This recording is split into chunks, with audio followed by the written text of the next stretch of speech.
పెద్ద హీరోలు సినిమాలకు టికెట్ ప్రైస్ పెంచడం కామన్. మన ఆడియన్స్ కూడా నచ్చిన హీరో కదా అని ఎంతైనా సమర్పించుకోవడం మరీ కామన్. కానీ ఇప్పుడు ఇదే వీక్నెస్ ను క్యాష్ చేసుకుంటున్నాయి ఈ రెండు సినిమాలు.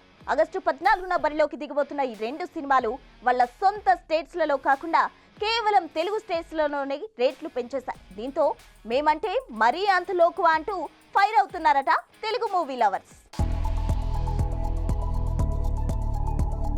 తెలుగు ప్రేక్షకుడు వచ్చిన ఏ సినిమానైనా హీరో ఎవరైనా కనెక్ట్ అయిందంటే చాలు కాసులు కురిపిస్తారు.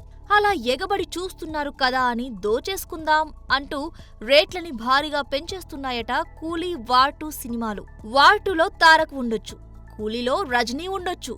వీరిద్దరూ మనకి బాగా తెలిసి ఉండొచ్చు. కానీ ఈ రెండు సినిమాలు స్ట్రైట్ మూవీస్ కావన్నది వాస్తవం. కానీ ఈ విషయాన్ని మర్చి ఇబ్బడి ముబ్బడిగా రేట్లని పెంచేందుకు సిద్ధమయ్యారు మేకర్స్. పైపెచ్చు రెండిటికి సర్కార్ నుండి పర్మిషన్ రావడం ఆశ్చర్యం. రజనీ నటించిన కూలీకి చెన్నైలోని మల్టీప్లెక్స్ లో హైయెస్ట్ రేట్ 183 ఉంటే హైదరాబాద్లోని ఇదే మల్టీప్లెక్స్ లో 350 నుంచి 450 మధ్యలో ఉండబోతోందన్న టాక్ వినిపిస్తోంది.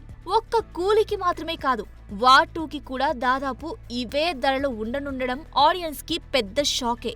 ఒరిజినల్ వర్షన్ కంటే ఇక్కడ డబ్బింగ్ వర్షన్ కే ఎక్కువ టికెట్స్ వసూలు చేస్తున్నారంటే తెలుగు వాళ్ళంటే ఎంత చులకనో అర్థమవుతోంది. వాస్తవానికి ఇప్పటికే చాలా మంది ప్రేక్షకులు రిలీజ్ అవుతున్న కొత్త సినిమాలకు పెడుతున్న టికెట్ రేట్లు చూసి థియేటర్లకు రావడం ఒకప్పటితో పోలిస్తే చాలా తగ్గించేశారు. ఇక చూస్తున్నారు కదా అని పెంచేసుకుంటూ పోతే ముందు ముందు ఏ ఆడియన్ కూడా థియేటర్ వైపు చూడడన్నది మేకర్స్ గ్రహించాలి.